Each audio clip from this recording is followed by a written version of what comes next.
As a community foundation dedicated to improving life in our region, the New York Community Trust helps caring viewers like you to turn assets into a force for good.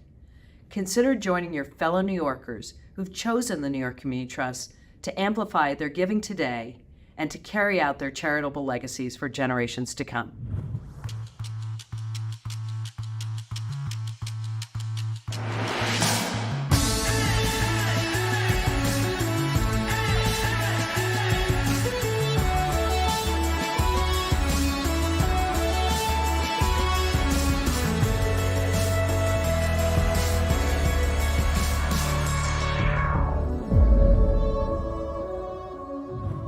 Hello, and welcome to the 92nd Street Y New York series, The State of New York, where we give you a chance to get to know the people making decisions about New York's future.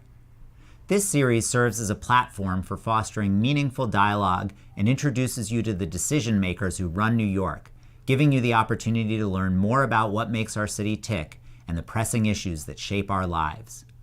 I'm Seth Pinsky, CEO of 92NY, and today we're turning our attention to artificial intelligence, exploring how this fast-changing technology intersects with the future of New York City. To discuss this, I'm delighted to be joined by Manhattan Borough President Mark Levine. Stay tuned after our conversation for a discussion with distinguished journalists and New York City experts Nicole Gelinas, Errol Louis, and Brigid Bergin, who will lend their perspectives on the topics covered with the Borough President. Before proceeding, a brief word about the format for this series.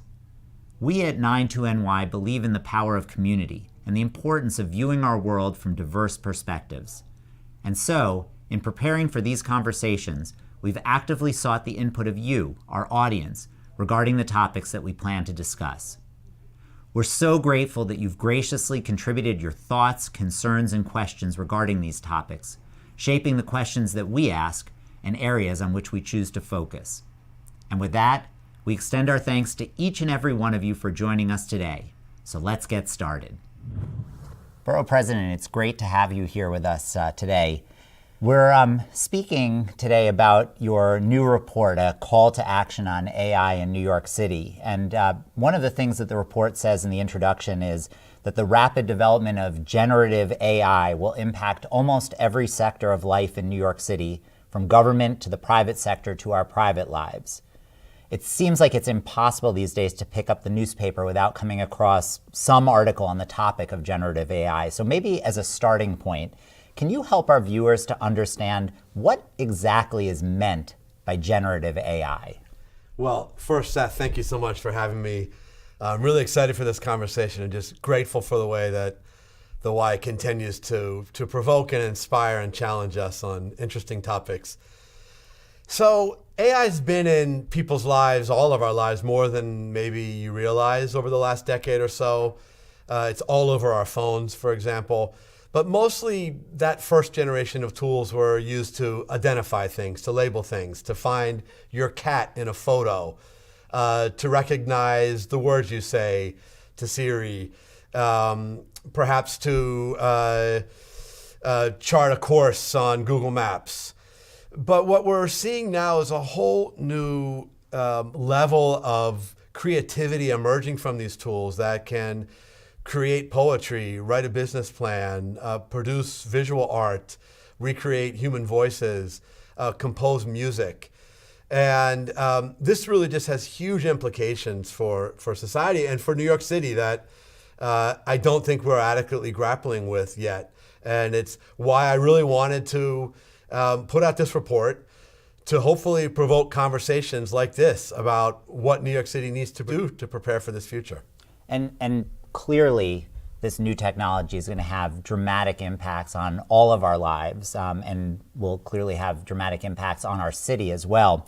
And in your report, which as you say is a call to action more than necessarily a concrete plan, which of course makes sense given that the technology is evolving as quickly as it is, you look at a number of sectors that will likely be impacted by AI and the challenges that will be posed by it. And one of the first areas on which you focus, which I thought was really interesting, was the impact that AI could potentially have on city government. And I was struck by the fact that while the report warns about how AI might be used or abused by city workers, it also recognized the potential for substantial benefit from AI in delivering city services, whether they're public benefits or closings on affordable housing. I was wondering if you could give some examples of how these and other city services might be made better or more efficient through the use of AI. Sure. Look, in almost every arena of life here, you can imagine ways that AI could really provide benefits for health, for well-being, even for equity.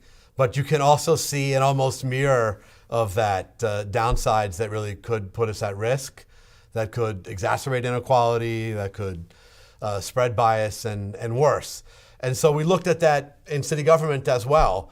And we want to make sure that there are guardrails in place so that these new tools don't spread misinformation to the public or ingrain bias, as these systems can do.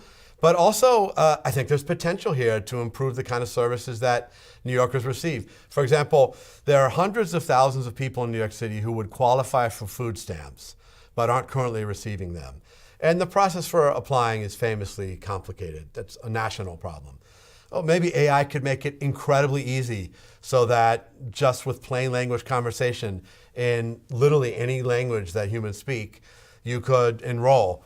That could put desperately needed resources into the pockets of New Yorkers. You mentioned challenges of affordable housing. There are projects ready to go where financing is in place to build the affordable housing we need in Manhattan and New York City. But there's a bottleneck in getting the documents and the legal forms approved. AI could help do that. It's kind of a potentially an easily standardized operation. We want to encourage that kind of conversation, to be mindful of the downside risks, but also to think about the possibility for improving services to the public. One of the things that strikes me in that answer is you talk about using AI to overcome some of the inherent challenges that government faces and some of the ways in which government fails at delivering services today. I guess given the long history, unfortunately, that we have here in New York and governments across the country in not implementing technological upgrades particularly effectively, how do you think that we can feel confident that if we try to use AI to solve these problems, that we're not going to be creating a whole new set of problems on top of those that already exist? I think there's very few institutions in America, public sector, private sector, that are ready for what's coming, that have adequate skills in-house to even begin to fully understand the tectonic changes ahead of us. These are very complicated technologies. And unfortunately, I don't think New York City government is exempt from that. I think we have to do a lot of learning collectively.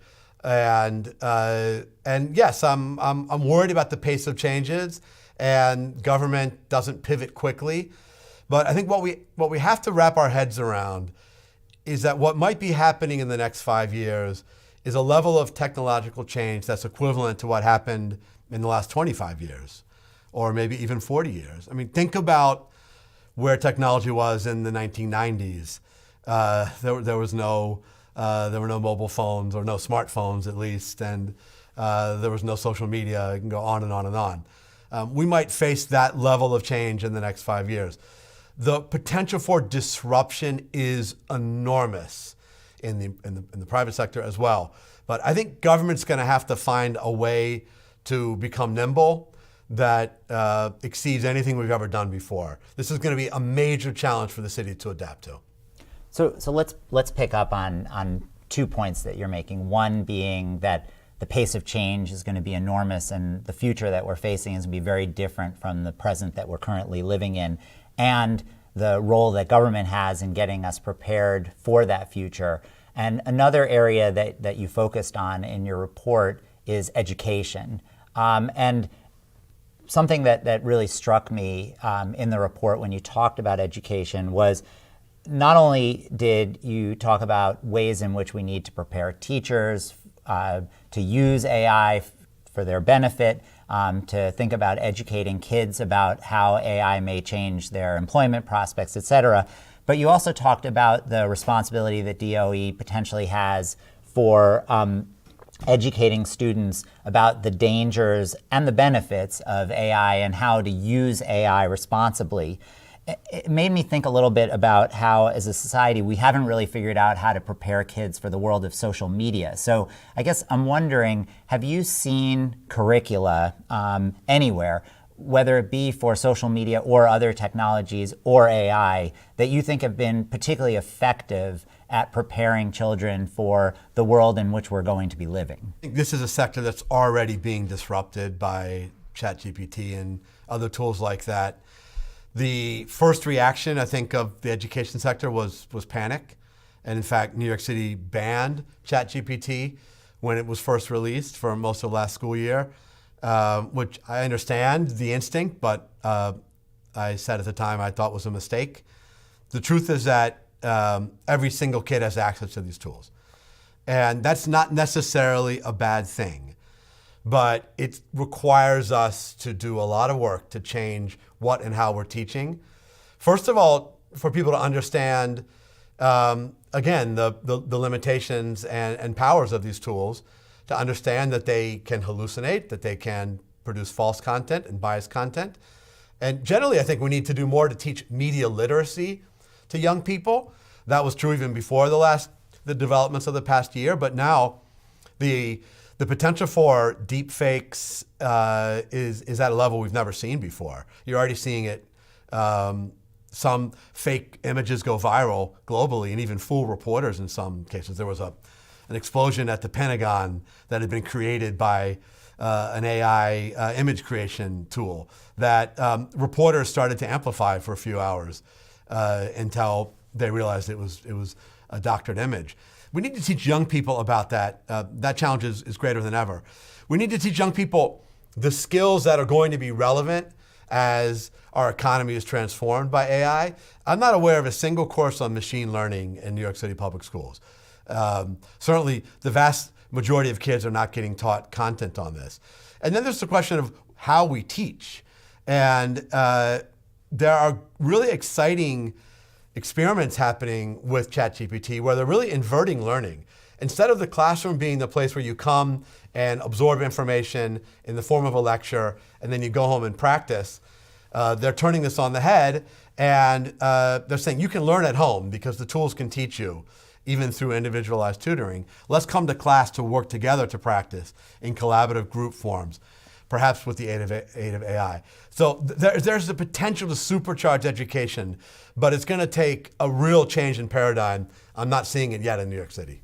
And pardon me for being just a little bit cautious or skeptical, but when we're thinking about teaching skills like machine learning to elementary school students, middle school students, high school students, given that our school system has had so many difficulties teaching these kids basic skills like reading and math, do you really think that we have the capacity as a society to turn our education around in the ways that you're describing and to teach these really advanced technological skills? And should we be doing that, or should we instead be focusing more on those basic skills and assume that at later points in people's lives they can develop those specializations?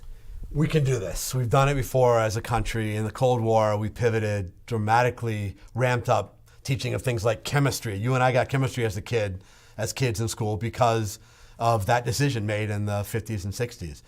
We can do that again. We have to. The stakes are even higher. That shouldn't happen to the neglect of basic skills like reading and math. But you can teach coding to a kindergartner. There's really great tools that have colored blocks that, depending on how you line up, control the moves of a robot. So you're teaching, basic heuristics there. Speaking of robots, there are robotics competitions now at all levels that are not just fun, but teach people the basic principles of coding. I think we also have to be pretty humble about predicting what the specific skills that will be needed in the workforce in 10 or 20 years. And probably the safest thing to do is to teach young people how to learn, how to become lifelong learners. But there's no doubt that understanding the systems that are about to transform the society are critical. There's a saying that's very popular right now. You are probably not going to be replaced by an AI in the workplace anytime soon, but you very well might be replaced by a human who knows how to use AI better than you. Let's make sure that our young people know how to use AI as a competitive tool in the workplace. So let's pivot to the workplace, which is yet another area that your report focuses on, and it's the one that I personally hear the most about in conversation. In the report, you talk about significant potential disruption on entry-level jobs in writing, editing, graphic design, clerical services, customer service, accounting, translation, paralegal services, and medical assistance. And then you follow that list with an et cetera. And even without that et cetera, that's a ton of jobs in New York City. Yes. So when you lie in bed at night thinking about this topic, how do you think about it? What do you think are the opportunities for New York City as AI evolves and becomes more prevalent? And what about the challenges? Well, we've talked some about the opportunities, and I don't want to minimize that, because these technologies could cure disease. They could improve healthcare for New Yorkers. They could really supercharge education in really meaningful ways. They could help New York's economy grow. We actually could be one of the global centers for this. We are, in some ways, already one of the global centers of AI startups. However, I do lie awake at night, worried about the disruption in the workplace. And we've seen this over the decades in America as we've had the transition out of manufacturing. We've seen this in New York City, big time. But again, imagine if what you saw over a period of 25 or 50 years happens now in 5 or 10 years. And I think that is possible, I might even say likely. And I am worried that we are not re-envisioning workforce development, that we're not planning to pivot curriculum in K-12 and at the university level quickly enough to deal with that. And I think as a society, we might also face the possibility of people who are out of work with no easy way to replace their careers. I mean, that's a terrifying prospect. We saw it as factories closed around the country, and we didn't really deal with it well then. And there was enormous human pain as a result. The time is now to start to deal with this and to have a better social safety net, to have better supports for housing and healthcare and food and much more. Things we need to do anyway, but I think the stakes are about to become much higher. But also to maximize the upside. There could be thousands of new companies started in New York City by New Yorkers that can also employ people and create economic prosperity that can fuel the next decade and beyond for New York City. There are upsides here, but it is going to require us making deliberate decisions today, which I don't feel like New York City is currently focused enough on. And I'd like to drill a little deeper on both that potential upside and those challenges. On the upside, you talk about the fact that New York could potentially be, on balance, a winner in the world of AI. Are there policies that government should be putting in place today to increase our chances of being a winner as opposed to being a loser as AI evolves? Absolutely. And we're in a global race to be one of the centers for AI. I think we're positioned to be far and away the number 2 hub in America and maybe the number 2 hub globally, because we have so many big AI startups already and some of the biggest names in the business. We have, by one estimate, 40,000 AI engineers here. We have an incredibly rich university and research sector and so much more. And we have smart and entrepreneurial New Yorkers. We have the basic building blocks. First, I think it's starting with messaging, saying that the city leaders have to say we want this to be a global hub of AI. I think it's also finding our niche. AI and life sciences is an obvious way that we can tap an existing sector. We have such a booming biotech and life sciences and hospital sector. That could be our special focus. I'd like to see us be a global center of AI and safety, public safety. I want to clarify the safe use of these systems, which potentially really could do us harm through misuse and misalignment. Let's make this a hub of research. I'd like to see us start a center of AI safety research here. There's huge potential.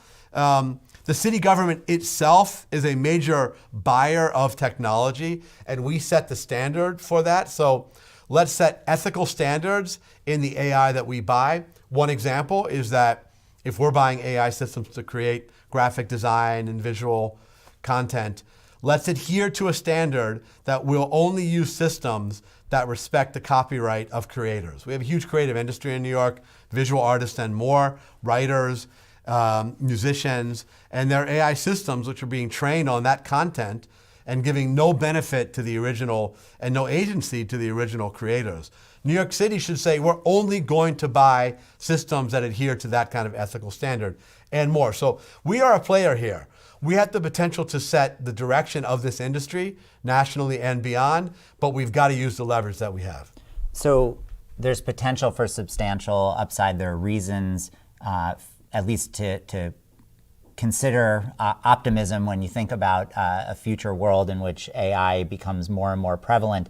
You also mentioned, though, before some of the challenges. And before you and I sat down, I spoke to members of our community and asked them, are there specific questions that you would want me to ask the borough president? And one of the questions that was asked repeatedly went something like this, which is that if you ask most economists, they would tell you that technological innovation over the last 100+ years has generally benefited the economy and created more winners than losers. That being said, the winners tend to be a certain type of person and the losers tend to be a certain different type of person. And the people who often end up as the losers as technology changes are the people who are least able to absorb change, the people with the fewest formal skills, the fewest formal educational credentials. And so the question that was asked is, what can we as a city do today to ensure that as AI evolves and as winners and losers come out of the development of AI, what can we do to ensure that this is not yet another example of technology that increases inequality, that harms those least able to absorb the harm and benefits those who are already advantaged? I'm worried about this. I mean, this could be a technology that takes power and wealth from the few and gives it to even fewer. Or it could have a democratizing benefit. I think we can affect the trajectory here.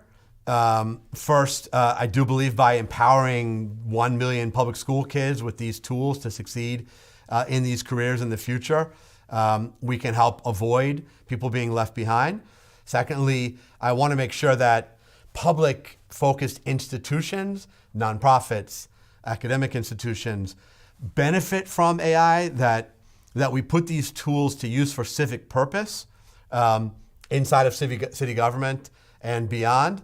But ultimately, I think we have to protect against the downside of disruption, of people becoming unemployed.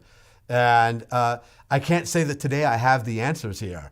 I can say we didn't do right by people who are displaced in the last 50 years by the closing of factories around America. And that should serve as a cautionary tale for the kind of dislocation in lives that can result by rapid technological changes.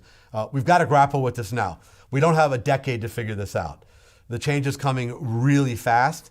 And so I'm really calling now for the city to begin this work.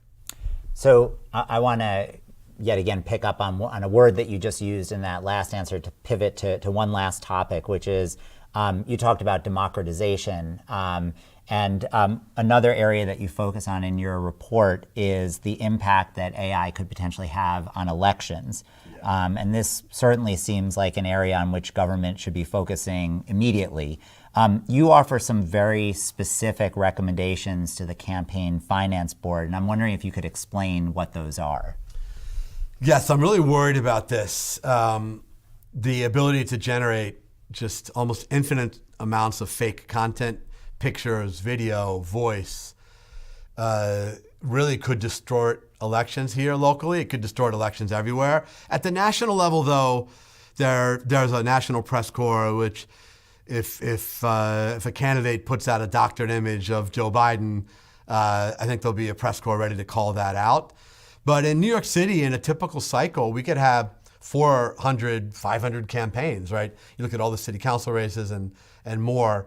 And so there's not a press corps ready to scrutinize at that scale. And I think that is a good role for the entity which now scrutinizes campaign finance. It's the Campaign Finance Board. And I think there needs to be new standards that if you're going to be part of the city's campaign finance system, and virtually all candidates are, then you have to very clearly label any AI-generated content. You can't use it to fool voters into thinking that your opponent said something reprehensible, for example. Again, there are tools today that could regenerate my voice or any voice, almost indistinguishable, saying anything. And if used by unscrupulous candidates, the impact will be scary. So we've got a major election cycle in New York in 2024. We've got a huge cycle for city offices in 2025.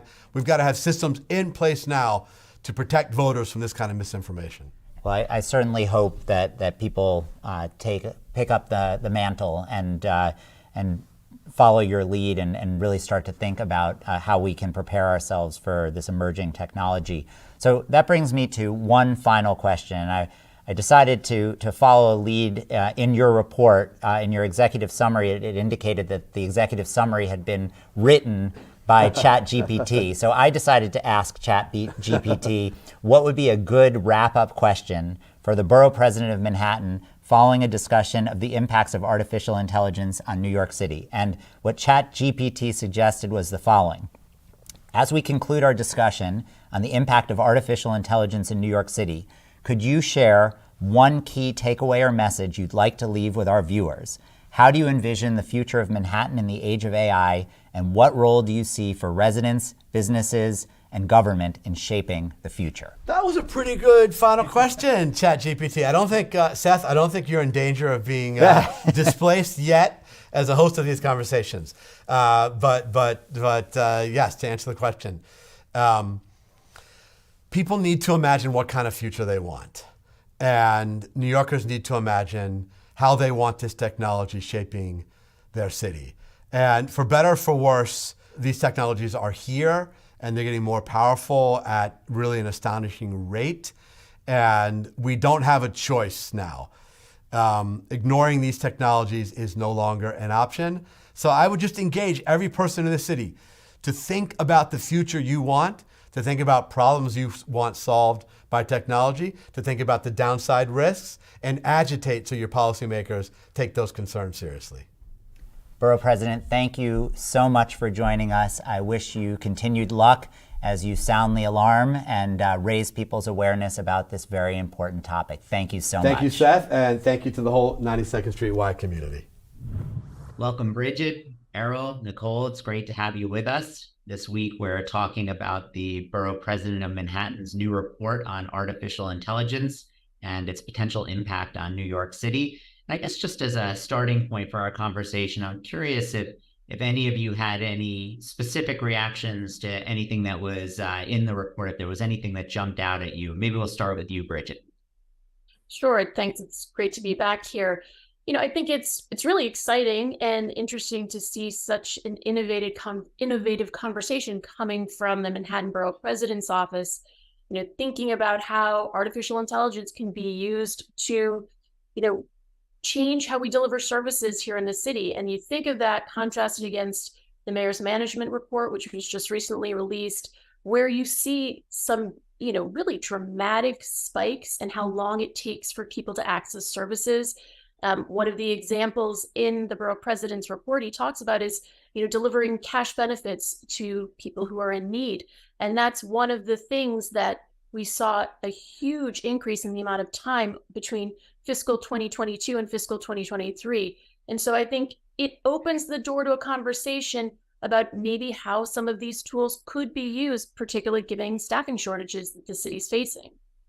And I'm curious, just to follow up on that, we talked about this a little bit with the borough president as well, and there certainly are incredible opportunities for us to use artificial intelligence to improve services, including city services.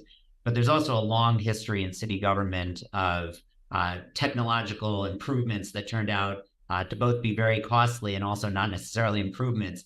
And I'm wondering, what kind of confidence do you have that we will actually be able to pull this off successfully?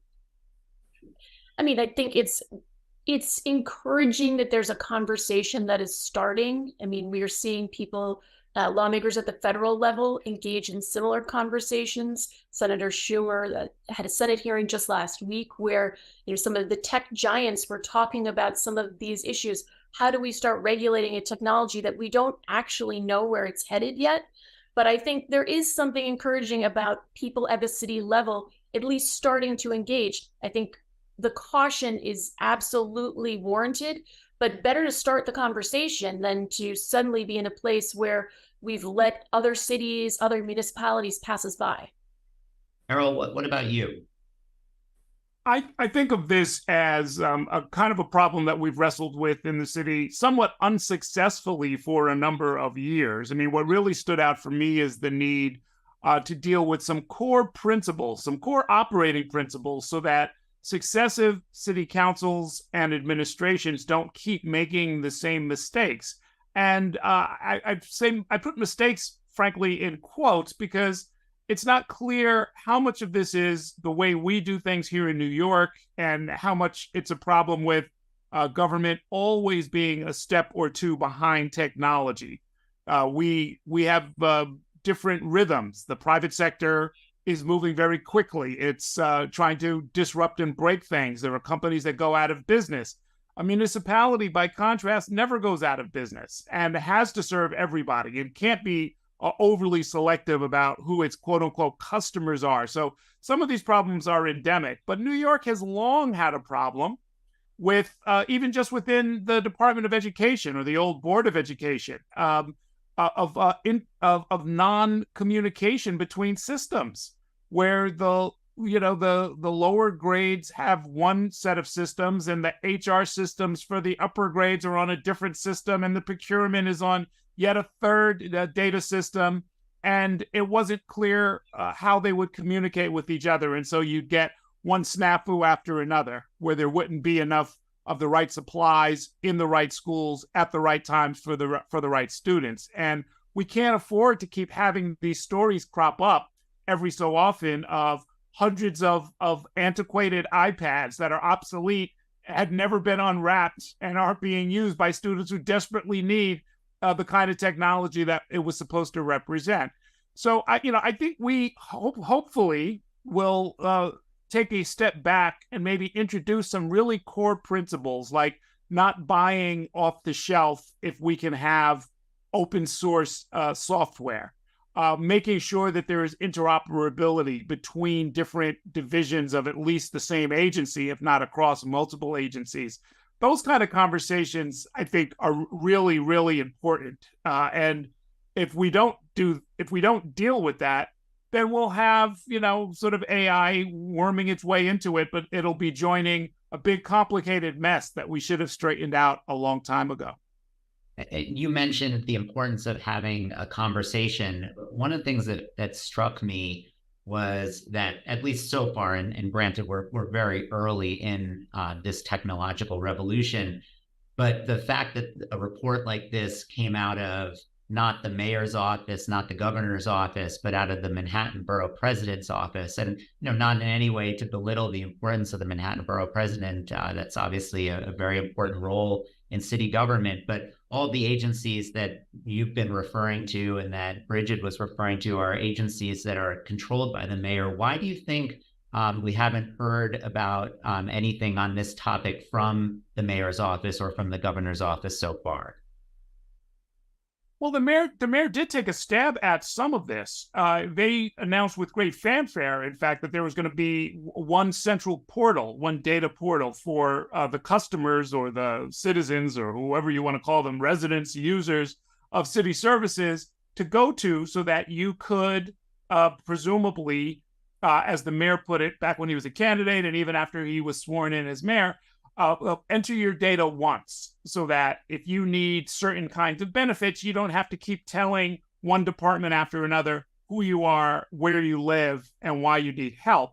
That never really came about. What was actually unveiled was, as I recall, my colleagues here can refresh my memory, but as I recall, it was really just kind of a splash page that had links if you wanted to click on small business services, or if you wanted to click on social services, or one other. I think they kind of just brought them together. So it was more of a collection of links than anything else. It really underscored the difficulty, even on a central promise of the mayor, of City Hall really getting its hands around a big, complicated process like this. Yeah, and I guess the question that I was asking was more not so much that the mayor's office or the governor's office aren't focused on technological innovation. I think every level of government is. It's more thinking as broadly as this report is thinking about the specific question of how artificial intelligence is going to impact the city. And I'll open this up, I guess, to all three of you.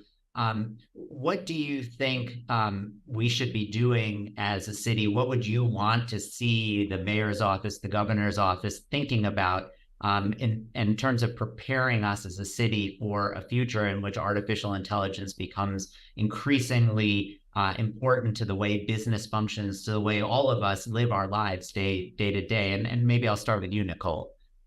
Yeah, I think the city has a history, and a very recent history, of letting tech be in charge of us rather than us being charged of tech. And you can see that with a company like Airbnb.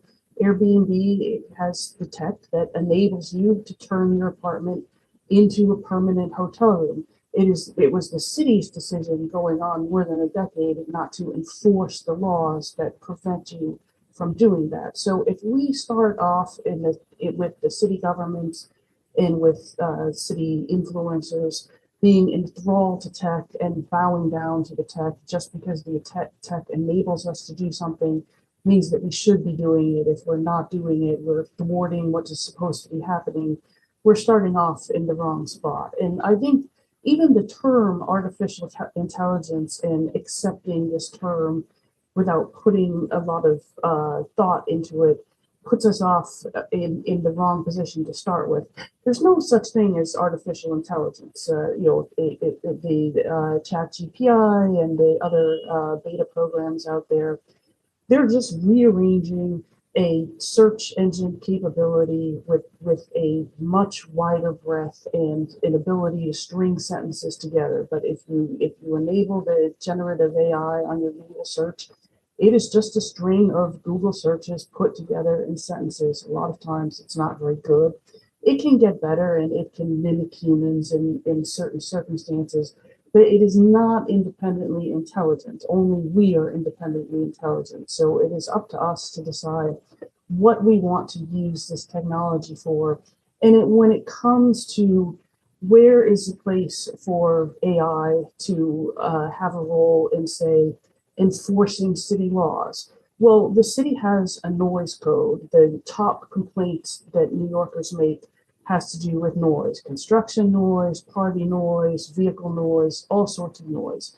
We could certainly use AI to better enforce the noise code. For example, if you have a construction site that has a history of violations that make it a condition of that site getting more permits, that they have to have noise monitors installed, that this starts an automatic feedback loop where these fines or stop work orders are essentially automatic. But that would take a political will to actually enforce the law consistently and not have special dispensations, special favors, looking the other way. And this is kind of a city government that is built, and I'm not just talking about the Adams administration, but a history of this going back on inconsistency, on special dispensations, special favors. So if we want to use AI to change that, that's good, but it has to be us making that decision, not the AI. I want to shift our focus a little bit. Another topic that we talked about with the borough president were not just the challenges, but also the opportunities that were presented by artificial intelligence here in New York. And something that the borough president talked about was that by many measures, New York today could be considered the #2 center for artificial intelligence in the United States and possibly globally.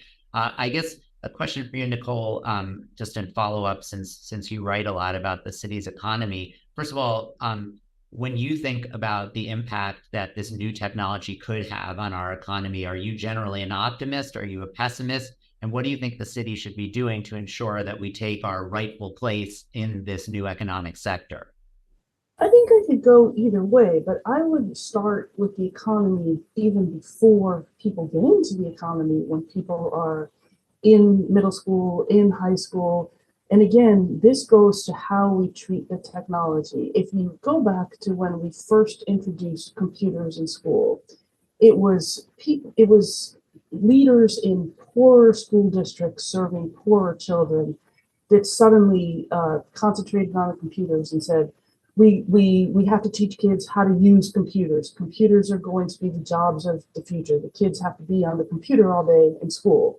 Well, that was not true. I mean, you can figure out how to use a computer by yourself, and what the poorer kids needed to learn and have more focus on, because they weren't getting as much support at home, was the basics: so reading, arithmetic, writing, public speaking, and so forth.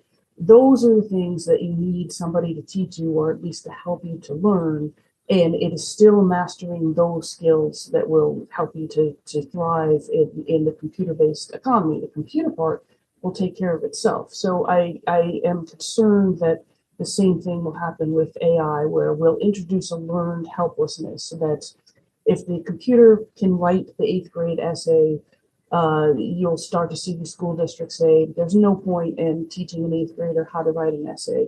But there is a point to doing this. Even if the essays are not very good, as most people's essays are not very good, the students need to learn how to come up with an idea, how to support that idea, how to take an argument from beginning to end.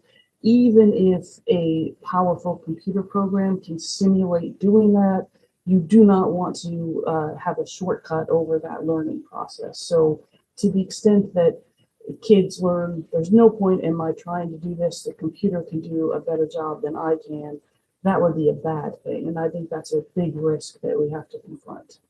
And when talking about risks, I mean, one of the interesting things that the borough president said in our discussion was that AI could be the technology that takes power from the few and gives it to the fewer, which I thought was a really striking take on the potential risks. Brigid, when you think about how AI could impact the city, and in all aspects, economically, in terms of the services that government is providing, in terms of potentially entrenching all sorts of biases, are you an optimist? Are you a pessimist? And what do you think we should be doing in order to ensure that we're garnering enough of the positives and hopefully insulating us against enough of the negatives? Sure. I mean, I guess I would like to be cautiously optimistic. I think the biggest risk for the city is to not engage in the conversation, and to let these technologies continue to advance and to continue operating as we do. And I think Nicole brought up a great example. Airbnb, I think of Uber. These were technologies that the city was confronted with and didn't act on regulating in a swift enough fashion. And we saw what happened to the city. It changed industries in ways that I don't think anyone had anticipated. And so I think part of what we need to be thinking about is, how do you start to demystify some of these technologies? How do you bring something like a ChatGPT into a classroom and teach kids how to engage with it, but put on some guardrails so that it's not being used to write their homework, but they understand what the power is. I worked with a colleague who used ChatGPT to do some coding for a map project that we did. That is a really powerful tool, and that is something that I think expands our opportunities, as opposed to just contracts. And I think the concerns that Nicole raised in terms of making sure that we don't lose the fundamentals are absolutely true. But the fact of the matter is, this technology is going to advance, and we need to stay part of that. And so making sure that we have leaders in tech having conversations with our education leaders, with our policymakers, is going to be essential for me to remain cautiously optimistic about our future.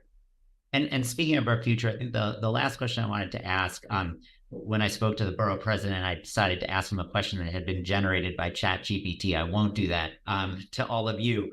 But one of the sections in the borough president's report, and one of the topics that we discussed, was the potential impact that ChatGPT and artificial intelligence more broadly could have on our democracy.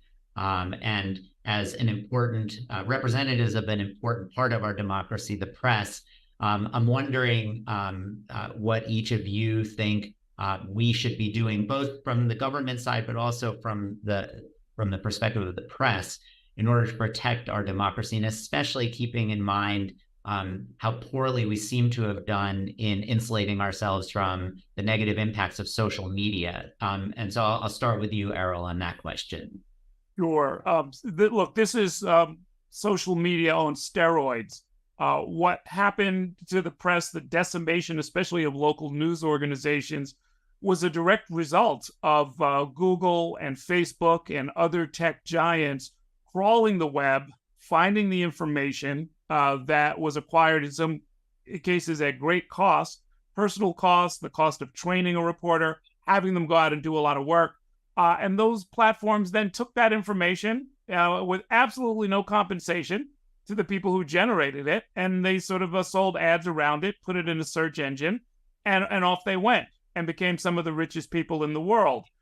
This is that same thing on steroids, where you've got artificial, you've got AI. It's really, I think Nicole was right, it would be more accurate to call it machine learning, where you've got it crawling the web, finding all kinds of information, repackaging it, and reselling it with absolutely no royalty or other compensation, and in some cases even credit to the people who originated the information.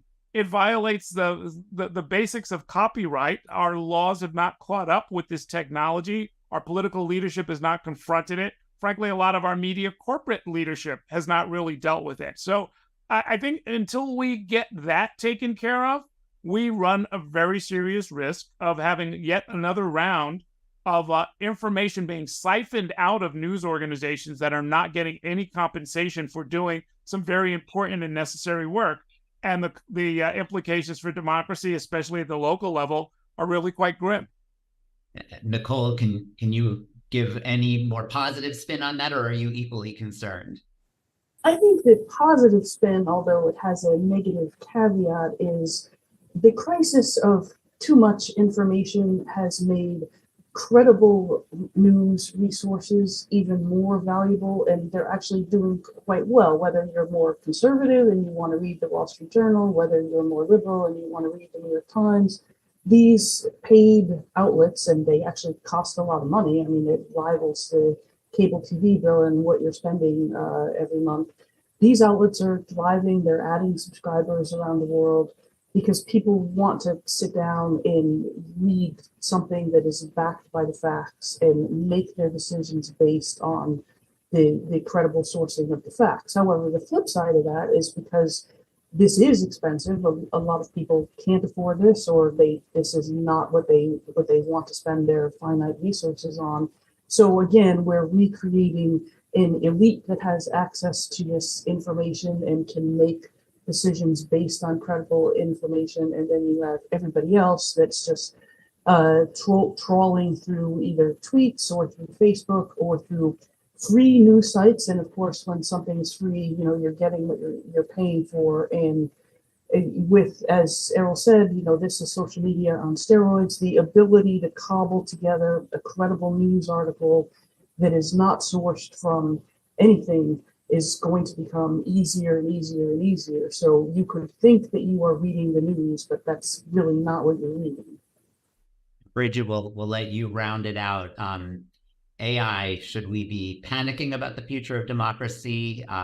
Should we be sanguine about it? And either way, what should our government, what should our press be doing to protect us? I mean, this is where I think I'm probably a little bit more pessimistic in the very short term. 2025, all the city offices will be up for election. In 2021, we saw hundreds of candidates running. The more sophisticated campaigns could, if they wanted to, take advantage of what could be a very powerful technology to spread the kind of misinformation, disinformation that could be very dangerous. And as Errol said, our local our press has been decimated over the years. There are many fewer of us trying to report on these races. And so I think it's going to fall on other candidates to call out each other when they see some of this happening. And then potentially, one of the proposals in the Borough President's report was some, structure within the Campaign Finance Board to hold these candidates accountable. Again, that's a lot to establish in a very short window of time, but I think those are the kinds of guardrails that we're going to need to prevent, in these early stages of AI, from it being misused and abused. Well, as the borough president said in both his report and in our conversation, artificial intelligence presents us with lots of opportunities, but also lots of challenges. And certainly from the conversation with the borough president, but also with the conversation from the three of you, it sounds as if we all have a role in ensuring that our city not only survives the challenges, but hopefully gets to take advantage of as many of those opportunities as possible. So thank you very much for an enlightening conversation. I'll look forward to speaking to all of you again soon. Thank you.